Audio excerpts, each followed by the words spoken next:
News India 24। भाई आपके मन में सब चीज हिंदू मुस्लिम है। मैं तो समझता हूँ ओवैसी जी, आपने तो सरकारी जमीन जो थी रोशनी के नाम पर अपने चट्टो बट्टों में बांट दी। पैर में पहनने वाला गहना कानों में पहन देते हो तो अच्छा नहीं लगता। संसद में गृह मंत्री अमित शाह ने जम्मू कश्मीर के मुद्दे पर जोरदार भाषण दिया।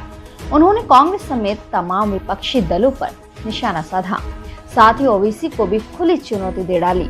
आप भी सुनिए कश्मीर और धारा 370 पर अमित शाह का ये ऐतिहासिक भाषण। यहां कहा गया कि धारा 370 हटाने के वक्त जो वादे किए गए थे उसकी दिशा में क्या किया। मैं तो जरूर इसका जवाब दूंगा। मुझे मौका दीजिए आपने जवाब देने का। मगर भाई आप हमसे हिसाब मांग रहे हो। 70 साल आपने क्या करा इसका हिसाब लेकर आए हो क्या किया 70 साल? और अगर 70 साल ढंग से चलाते तो हमसे हिसाब मांगने का समय ही ना आता।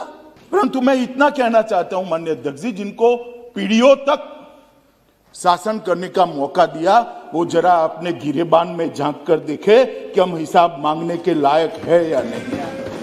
और ओवैसी साहब इसका हिंदू मुस्लिम में विभाजन करते हैं। भाई आपके मन में सब चीज हिंदू मुस्लिम है। मैं तो समझता हूं ओवैसी जी आपको, मगर आप देश के अफसरान को भी हिंदू मुस्लिम में डिवाइड कर दे।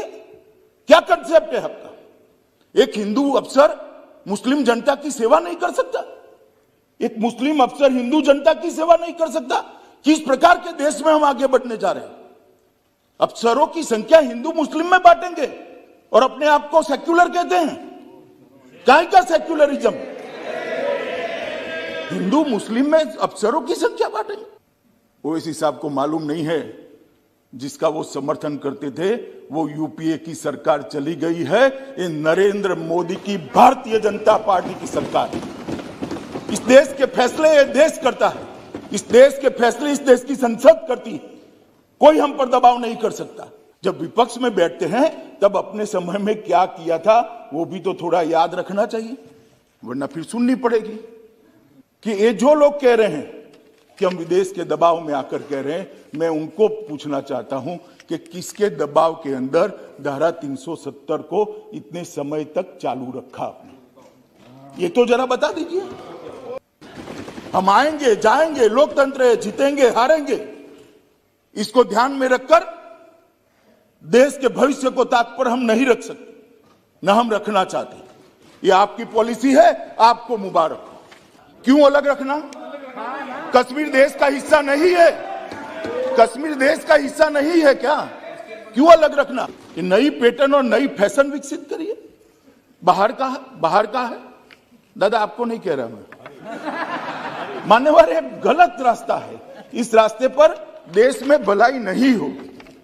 सभी अकॉर्ड निकाल कर दीजिए। किसी को अलग संविधान नहीं दिया है, किसी को अलग झंडा नहीं दिया है, किसी को धारा 370 नहीं दी है। और ये तो हमारा वादा था देश की जनता को 1950 से कि इस देश में 2 विधान 2 निशान 2 प्रधान नहीं रहेंगे। और आज मोदी जी के नेतृत्व में हमने इसको समाप्त कर दिया। 3 परिवार के लोग ही शासन करते थे और इसीलिए उनको धारा 370 शूट करती थी। जिन्होंने धारा 370 वापिस लाने के आधार पर चुनाव लड़ा था वो साफ हो गए, साफ। और अब आज हमसे हिसाब मांग रहे हो भैया? तनिक ढंग से तो सोचो कि हिसाब मांगना चाहिए नहीं मांगना चाहिए। आपने तो सरकारी जमीन जो थी रोशनी के नाम पर अपने चट्टो बट्टों में बांट दी। मगर जब आप पैर में पहनने वाला गहना कानों में पहन देते हो तो अच्छा नहीं लगता। आ जाइए राजनीतिक मैदान में, 2-2 हाथ कर लीजिए, कोई नहीं डरता है जी, कोई नहीं डरता है। इस खबर में बस इतना ही। खबर को लाइक और शेयर जरूर करें और अपनी राय कमेंट बॉक्स में जरूर दें और चैनल को सब्सक्राइब करना ना भूलें।